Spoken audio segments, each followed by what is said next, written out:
બનાસકાંઠાના થરાદમાં ભગવાન જગન્નાથની શોભાયાત્રા પહેલા ભગવાન જગન્નાથની મહાઆરતી ઉતારવામાં આવી હતી અને ત્યારબાદ ભગવાન જગન્નાથના રથને શ્રીરામ સેવા સમિતિના પ્રમુખ સહિત સભ્યો તેમજ આગેવાનો દ્વારા રથને પ્રસ્થાન કરવામાં આવ્યું હતું। આ ભગવાન જગન્નાથની 35મી શોભાયાત્રા નવા રામદેવ મંદિરથી જોહાર ચોક, મહાવીર બજાર, મોટા જૈન દેરાસર, કાજીવાજ, જૂની ગંજ બજાર, મહાલક્ષ્મી માતાના મંદિરેથી થાણા શેરી, જૂની નગરપાલિકા પાસેથી બળિયા હનુમાન ચોકથી પરત નવા રામજી મંદિરે ફરી હતી।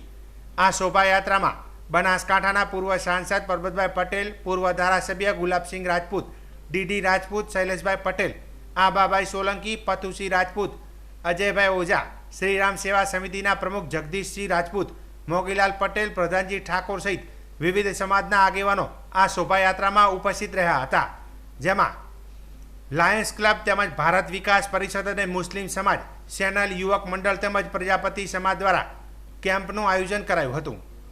તેમજ મુસ્લિમ સમાજ દ્વારા ભગવાન જગન્નાથનું સ્વાગત કરવામાં આવતા કોમી એકલાસતા જોવા મળી હતી।